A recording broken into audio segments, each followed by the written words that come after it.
Let's breakup Nivi. ഇനിയും ഈ ബന്ധം മുന്നോട്ട് കൊണ്ടുപോകാൻ എനിക്ക് താല്പര്യമില്ല. അസ്തമയ സൂര്യനെ നോക്കി ആമി പറഞ്ഞതും അതൊന്നും തന്നെ ബാധിക്കുന്ന വിഷയമല്ലെന്ന പോലെ നവീൻ നിന്നു. അല്ലെങ്കിലും ഒരിക്കലും ഇതൊന്നും അവനെ ബാധിക്കുന്ന വിഷയമേ ആയിരുന്നില്ല. നിന്നെ ഞാൻ സ്നേഹിക്കുന്നു. അതെങ്ങനെ പറയണമെന്നോ എങ്ങനെ നിന്നെ ബോധിപ്പിക്കണമെന്നോ എനിക്കറിയില്ല. സ്നേഹം ഒരിക്കലും അളക്കാൻ പറ്റുന്ന ഒരു കാര്യമല്ലല്ലോ. രണ്ടുപേര് തമ്മിലുള്ള വിശ്വാസമാണ്. ഇവിടെ ഞാൻ നിന്നെ ഒരുപാട് വിശ്വസിച്ചിരുന്നു, എൻ്റെ ജീവനേക്കാൾ സ്നേഹിച്ചിരുന്നു. പക്ഷെ ഒരു പെണ്ണും കാണാൻ ആഗ്രഹിക്കാത്ത രീതിയിലാണ് കഴിഞ്ഞ ദിവസം നിന്നെ ഞാൻ കണ്ടത്. അത് ക്ഷമിച്ച് പിന്നെയും പഴയതുപോലെ സ്നേഹിക്കാൻ എനിക്ക് കഴിയില്ല. ആത്മാഭിമാനമുള്ള പെണ്ണാണ് ഞാനും.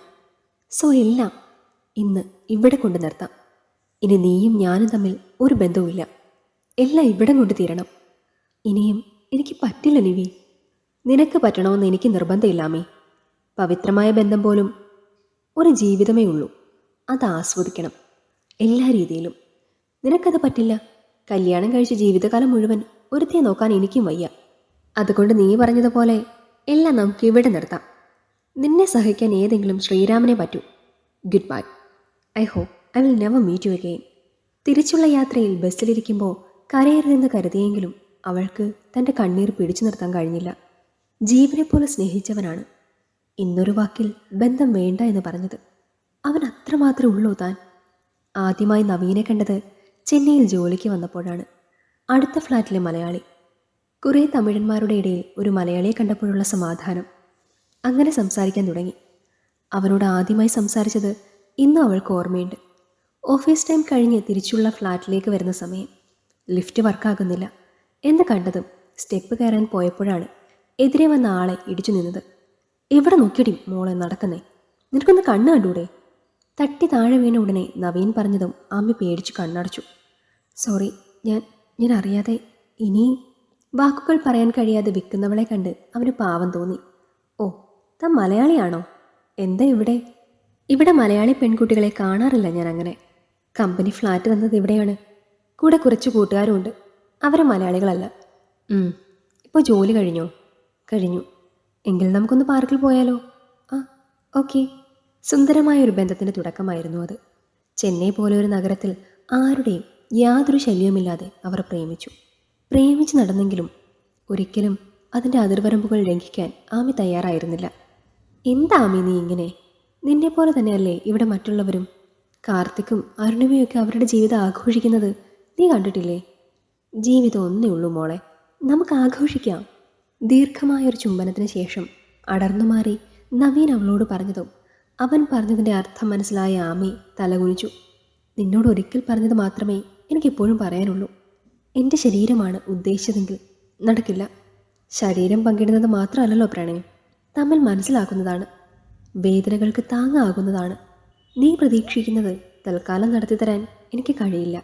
ഇനി അതിന് മറ്റാരെങ്കിലും കണ്ടുപിടിച്ചിട്ടുണ്ടെങ്കിൽ ഒന്ന് പറഞ്ഞാൽ മതി. മാറി തരും ഞാൻ.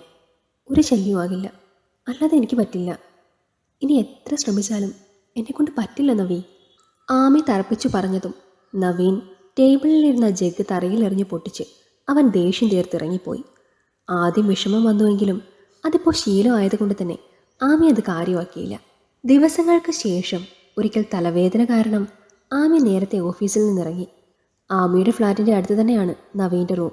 വാതിൽ തുറന്നു കിടക്കുന്നത് കണ്ടതും പെട്ടെന്നുള്ള തോന്നലിൽ അവന് സർപ്രൈസ് കൊടുക്കാമെന്ന ചിന്തയിൽ റൂമിലേക്ക് കയറിയ ആമി കണ്ടത് മറ്റൊരു പെണ്ണുമായി സ്വകാര്യ നിമിഷങ്ങൾ പങ്കിടുന്ന നവീനെയാണ്.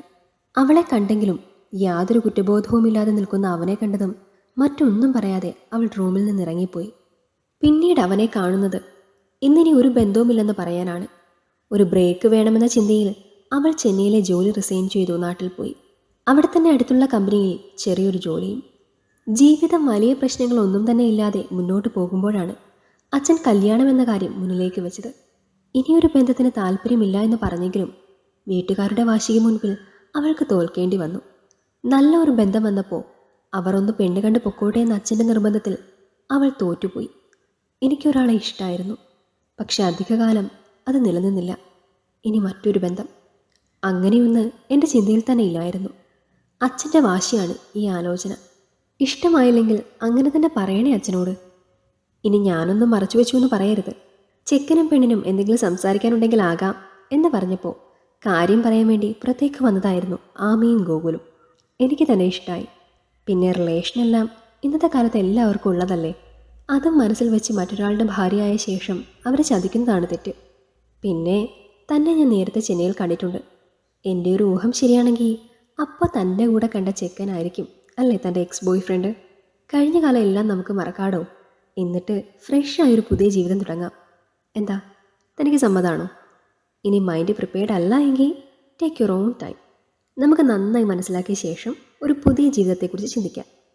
അതുവരെ നല്ല ഫ്രണ്ട്സ് ആകാം. എന്താ പോരെ? സമ്മതം. പിന്നീടുള്ള കാര്യങ്ങളെല്ലാം വളരെ പെട്ടെന്നായിരുന്നു.